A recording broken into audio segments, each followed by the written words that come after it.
প্রিয় দর্শক, বাংলাদেশের প্রেসিডেন্ট কে হতে যাচ্ছে এটা নিয়ে গত দুদিন ধরে মোটামুটি আলোচনা হচ্ছে। আমার ধারণা আগামী 2-3 দিন আরও বেশি আলোচনা হবে। 13 তারিখে মনোনয়নপত্র দাখিলের শেষ দিন, ওই দিনই শেষ দিন মানে ওই দিনই শুরু ওই দিনই শেষ, সকাল 10টা থেকে বিকাল 4টা পর্যন্ত এর মধ্যে মনোনয়নপত্র দাখিল করতে হবে। কে হতে পারবেন, কারা মনোনয়নপত্র দাখিল করতে পারবেন, তবে এখানে একটা জিনিস জানা দরকার যে 2 জন সংসদ সদস্যের সমর্থন লাগবে সেখানে, যদি আপনি প্রেসিডেন্ট প্রার্থী হতে চান। মানে আমি গেলে আমি পারবো তা কিন্তু নয়, 2 জন সংসদ সদস্য আমাকে সমর্থন করতে হবে, তাহলেই আমি আমার মনোনয়নপত্র দাখিল করতে পারবো। তারপর সেটা 20 তারিখে নির্বাচনটা হবে। 20 তারিখে নির্বাচন হবে জাতীয় সংসদে, এবং সেটা রিটার্নিং অফিসার থাকবেন চিফ ইলেকশন কমিশনার নিজে, উনি উপস্থিত থেকে সেখানে নির্বাচনটা অনুষ্ঠিত হবে। যদি মাত্র একজন প্রার্থী থাকতো তাহলে নির্বাচন হওয়ার দরকার থাকতো না, কারণ তখন একজনই মাত্র বৈধ প্রার্থী থাকলে তাকে নির্বাচিত ঘোষণা করা হতো, যেমন বিগত নির্বাচনগুলিতে হয়েছে, বিগত অনেকগুলিতে হয়েছে। সবশেষ নির্বাচনটা হয়েছিল আসলে মানে প্রতিদ্বন্দ্বিতাপূর্ণ নির্বাচন, মানে একাধিক প্রার্থী ছিল, ভোট হয়েছিল। এরকম ঘটনা ঘটেছিল 1991 সালে, মানে এরশাদ পতনের পরে, যখন নাকি খালেদা জিয়া ইলেক্টেড হলেন, সেইবার নির্বাচন হয়েছিল। এবং সেই নির্বাচনে বিএনপি প্রার্থী মিস্টার আব্দুর রহমান বিশ্বাস তিনি নির্বাচিত হয়েছিলেন, এবং তিনি 172টা ভোট পেয়েছিলেন যদ্দূর আমার মনে পড়ে। আর তার বিপরীতে আওয়ামী লীগের প্রার্থী ছিলেন বিচারপতি বদরুল হায়দার চৌধুরী। এই ভদ্রলোক 92টা ভোট পেয়েছিলেন। তার মানে ওনারাও জানতেন, মানে বিএনপি অবশ্য তখন জামাতের ভোটগুলি পেয়েছিলেন, জামাতের যারা সংসদ সদস্য ছিলেন তাদের ভোটেই তারা আজকে এতগুলি ভোট পেয়েছিলেন। তো সবাই জানতেন এই নির্বাচনে আওয়ামী লীগ হেরে যাবে। তারপরও আওয়ামী লীগ নির্বাচনে অংশ নিয়েছিল, বোঝানোর জন্য তারা একটা গণতান্ত্রিক প্রক্রিয়াকে সমুন্নত রাখতে চায়। এরপর 96 অথবা পরবর্তী যতগুলি হয়েছে 2001, কোনোবারই আর নির্বাচন হয়নি। 2001-এও হয়নি, 2002-এও হয়নি। 2001-এ বি চৌধুরী ছিলেন, তারপরে তো ওনাকে উনি পদত্যাগ করলেন ইমপিচমেন্টের মুখে যেয়ে। তারপরে তো ইয়াজউদ্দিন আহমেদ সাহেব হলেন। এই সবগুলি বিনা প্রতিদ্বন্দ্বিতায় হয়েছে, কারণ বিরোধী পক্ষ আর এই নির্বাচনে অংশ নেয় নাই, কারণ নিশ্চিত পরাজয় জেনেও। এবার যেটা হচ্ছে, এবার কিন্তু নিশ্চিত পরাজয় জেনেও জামাতে ইসলাম সহ যে 11 দলীয় জোট, তারা ক্যান্ডিডেট দিচ্ছেন, এবং তাদের ক্যান্ডিডেট হয়েছেন কর্নেল অবসরপ্রাপ্ত অলি আহমেদ সাহেব, এলডিপির যিনি সভাপতি। একসময় তিনি বিএনপির নেতা ছিলেন, বড় নেতা ছিলেন কিন্তু, এবং বিএনপির 91-এর যে মিনিস্ট্রি ছিল বিএনপিতে, উনি আপনার এমপিও ছিলেন, মন্ত্রীও ছিলেন, খুব পাওয়ারফুল মন্ত্রী ছিলেন। বিএনপির হয়ে উনি চট্টগ্রামে একাধিক আসনে জয়লাভ করতেন, এবং জিয়াউর রহমানের সঙ্গে মুক্তিযুদ্ধ করেছেন উনি, সেই জন্য ওনাকে বেশ বিএনপি গুরুত্বও দিত। কিন্তু উনি নিজেই বিএনপি ছেড়ে চলে যান এবং নতুন দল করেন, এবং নতুন দল করার পর উনি এই যে আন্দোলনটা হচ্ছিল হাসিনা বিরুদ্ধে, সে মানে আওয়ামী লীগ বিরোধী আন্দোলন, এই পুরো সময়ে উনি বিএনপির সঙ্গেই ছিলেন। শেষ দিকে কী হলো, আসন ভাগাভাগির জন্য উনি জামাতের সঙ্গে ওই জোটে যে যুক্ত হলেন, এবং ওই জোটে যুক্ত হওয়ার পর ওনার পরিণতিটা আসলে খুব করুণই হয়েছিল। ওনার দল একটা আসনও পায়নি, এবং সংসদে ওনার কোনো প্রতিনিধিত্ব নাই ওনার দলের। যাও, তো সেই এলডিপি এবার এলডিপির যিনি প্রধান কর্নেল অলি আহমেদ, ওনাকে জামাত ইসলাম প্রেসিডেন্ট প্রার্থী করেছেন। কোনো সন্দেহ নাই এলডিপির নির্বাচনটা, মানে ওনাকে মনোনয়ন দেওয়াটা আমি মনে করি খুব একটা ভালো সিদ্ধান্ত। আমি প্রথমত প্রশংসা করবো জামাত ইসলামের, তারা নির্বাচন করতে যে প্রস্তুতি নিচ্ছে এবং তারা যে নির্বাচন করতে চেয়েছে, এটা আমার কাছে ভালো মনে হয়েছে। এটা গণতান্ত্রিক একটা ব্যাপার, এবং এটা খুব, এবং আপনি দেখবেন ভারতের পার্লামেন্টেও কিন্তু এই গত যে প্রেসিডেন্ট নির্বাচনটা হয়েছে, ভারতের পার্লামেন্টে অবশ্য লোকসভার পাশাপাশি রাজ্যসভার যারা আছে তারাও ভোট দেয়। তো সেখানে কিন্তু কংগ্রেস নিশ্চিত পরাজয় জানার পরেও তারা কিন্তু প্রার্থী দিয়েছিল। তো এখানেও এটা একটা গণতান্ত্রিক প্রক্রিয়া, এটা থাকা উচিত প্রার্থী দেওয়াটা, একচেটিয়া একজনের উপর দেওয়া ঠিক না। তো এবার নির্বাচনে কি হবে, মানে আমরা ফলটা এখনই জানি। ফলটা জানি এই কারণে যে বিএনপি যিনি প্রার্থী হবেন তিনি নিশ্চিতভাবে জিতবেন, কারণ তার সঙ্গে তার জোট আছে, মহিলা এমপিরা আছে, এবং জামাতের প্রার্থী আমার তো মনে হয় না 14 দলে যারা প্রার্থী, মানে 11 দলে যারা প্রার্থী আছে, আমার হিসাবে তারা 90টার মতো ভোট পেতে পারে। 90-এর বেশি ভোট পাওয়ার তাদের কোনো সুযোগ আছে বলে আমার হিসাবে বলে না। তাহলে বাকিগুলি বিএনপির প্রার্থী পাবে এবং এটা বিশাল ব্যবধানেই ওনারা হয়তো বা জিতবেন, কারণ 347টা ভোট আছে এখানে, মহিলা এমপি সহ। তো বিএনপি জিতবে, এতে কোনো সন্দেহ নাই। কিন্তু এখানে দুটো পয়েন্ট। একটা পয়েন্ট হলো যে অলি আহমেদকে প্রার্থী করাটা, আমি মনে করি অলি আহমেদের বর্তমান অবস্থা যাই হোক না কেন, যতটাই সমালোচনার মুখে উনি থাকুন না কেন, জামাতের সঙ্গে জোট করেছেন, এটা নিয়ে যতই ওনাকে ওনার নৈতিক অবস্থান নিয়ে সমালোচনা আপনারা করেন না কেন, আমিও করি, কিন্তু আমার কাছে মনে হয়েছে জামাতের কাছে এর চেয়ে ভালো কোনো প্রেসিডেন্ট ক্যান্ডিডেট ছিল না। এবং জামাত অলি আহমেদকে ক্যান্ডিডেট করে তারা একাধিক কাজ কিন্তু এখানে সেরেছে। একাধিক কাজ এরকম যে ওনারা এমন একজন প্রার্থী দিয়েছেন যাকে আপনি যুদ্ধ অপরাধী বলতে পারবেন না, যাকে আপনি রাজাকার বলতে পারবেন না, যাকে আপনি মুক্তিযোদ্ধাই বলতে হবে। এবং তিনি একজন মানে আপনার তার লেখাপড়া বলেন, তার আপনার নৈতিক চরিত্রের কথা বলেন, এবং যখন উনি মন্ত্রী ছিলেন এই সময় ওনার দুর্নীতির কোনো অভিযোগ খুব বেশি একটা ওনার বিরুদ্ধে আছে বলে আমি জানি না। ওনার সততা আছে, বেশ অনেকগুলো জায়গা আছে। একটু অহংকারী লোক, কিন্তু অহংকার তো তাদেরই থাকে যাদের মধ্যে গুণাবলী থাকে। তো সেই বিচারে আমার কাছে মনে হয় ওনার মানে রাজনৈতিক এতদিনের যে অধঃপতনটা হয়েছিল তার বিপরীতে ওনাকে প্রার্থী করে জামাত ওনাকে সম্মানই দিয়েছে আমি মনে করব। এবং আমি এটাও মনে করব যে উনি নির্বাচনে কিছুই করতে পারবেন না, কোনো আলোচনাতে আসতে পারবেন না, কিন্তু এটা তো ঠিক উনি একজন প্রেসিডেন্ট ক্যান্ডিডেট হয়েছিলেন, এই জিনিসটা পরবর্তী সময়ে আলোচনা আসবে, এটা ওনার জন্য আমি মনে করি ভালো হয়েছে। এবং জামাতও একটা খুবই ভালো সিদ্ধান্ত দিয়েছে। এই ঘটনার মাধ্যমে জামাত আরেকটা কাজ করেছে, সেটাও একটু বলা দরকার। তারা কিন্তু বিএনপির উপর একটা চাপও দিয়েছে। চাপটা হলো এই ধরনের যে আমাদের ভোট কম হতে পারে, কিন্তু আমরা একটা প্রার্থী দিয়েছি, তো আপনারা এর চেয়ে বেটার কোনো প্রার্থী দেন অথবা এর সমসাময়িক কোনো প্রার্থী দেন।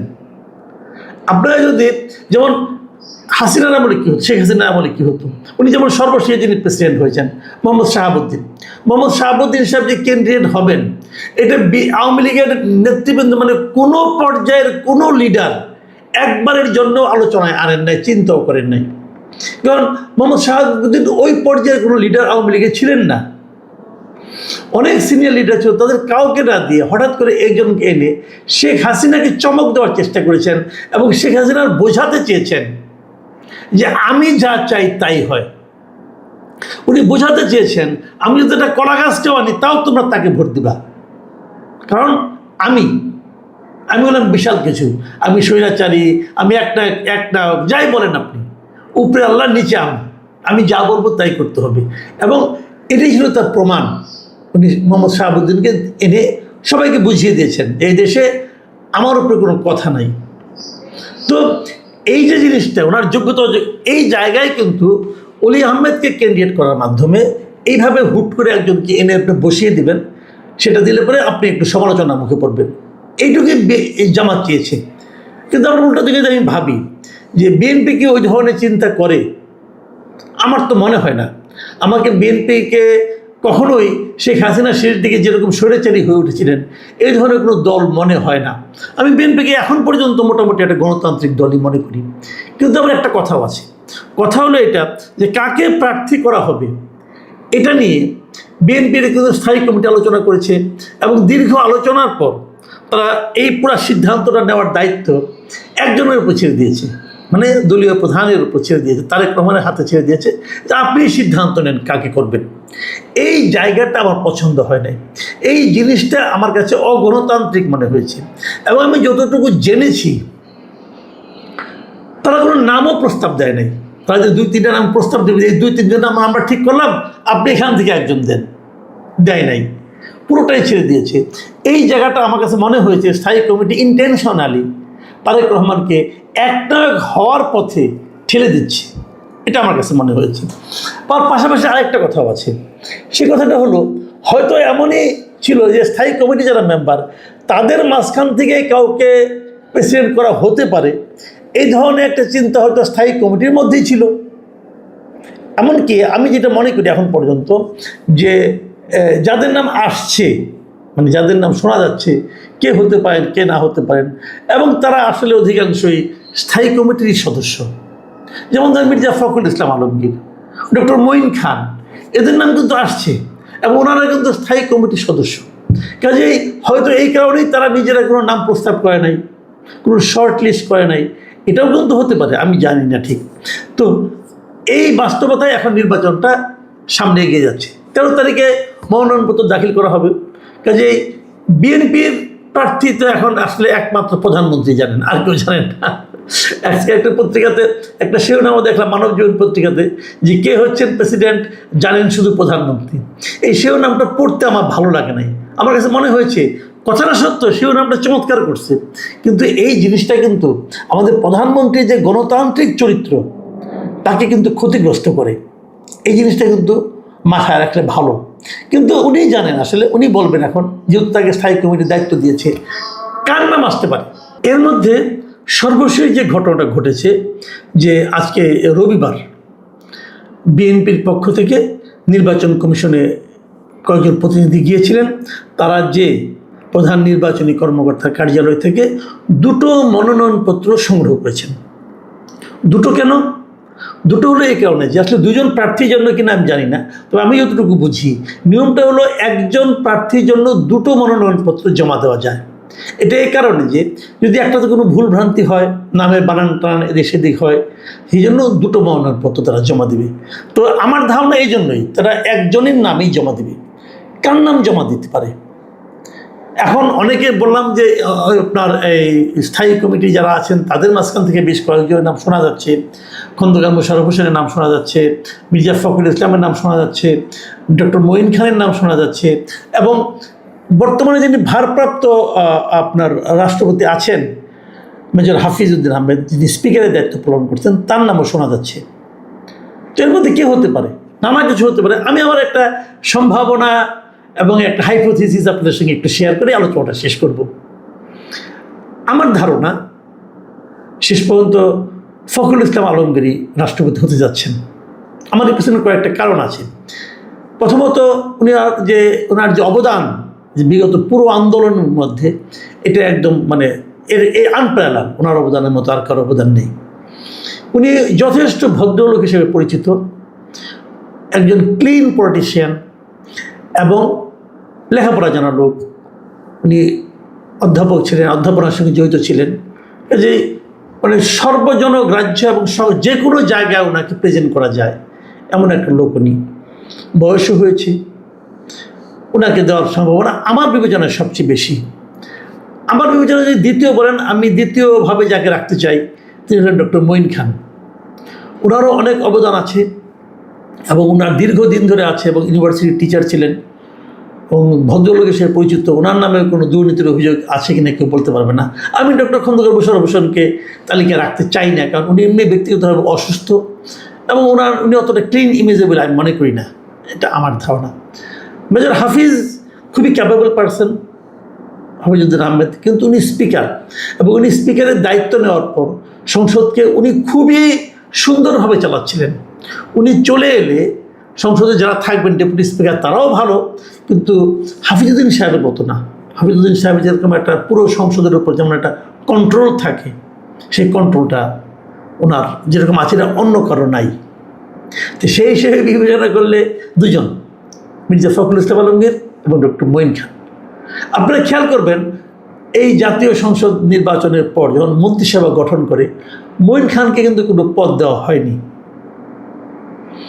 এটা কিন্তু একটা ইন্ডিকেশন যে তাহলে কি উনি মঈন খানকে এই সরকারে যারা আছেন দায়িত্বশীল ব্যক্তি অথবা কর্তা ব্যক্তি অথবা নীতি নির্ধারণ করছেন, তারা কি মঈন খানের সঙ্গে তার সম্পর্কটা কি শীতল? আমি ঠিক জানি না, এটা বলার জন্য বললাম আর কি। কিন্তু মির্জা ফখরুল ইসলাম আলমগীরকে দেওয়া হয়েছে। তো আমরা তাদের পছন্দের লোকের মধ্যে কিন্তু মির্জা ফখরুল ইসলাম আলমগীর।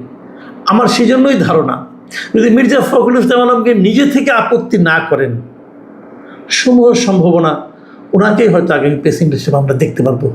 উনি হয়তো হতে যাচ্ছেন আমাদের দেশের 23তম প্রেসিডেন্ট। জানি না কি হয়, আগামী দিনে আরও অনেক নাটক আসবে, আরও অনেক পারমুটেশন কম্বিনেশন আপনারা হয়তো দেখতে পারবেন। এর মধ্যে আমলার নাম আছে, কূটনীতিবিদের নাম আছে, অনেকের নাম আছে। তারপরেও আমার মনে হয় যে মির্জা ফখরুল ইসলাম আলমগীর এবং ডক্টর মঈন খান এই দুজনের মধ্যে কেউ একজন হতে যাচ্ছেন আমাদের দেশের পরবর্তী প্রেসিডেন্ট। প্রিয় দর্শক, আপনারা মিলিয়ে নেবেন, দুজনের যে কেউ হোক কোনো সমস্যা নেই, কিন্তু আমাদের দুজনকে আমি পছন্দ করি পার্সোনালি। দেখা যাক কী হয়। আপনারা ভালো থাকবেন, এখন এ পর্যন্তই। আল্লাহ হাফেজ।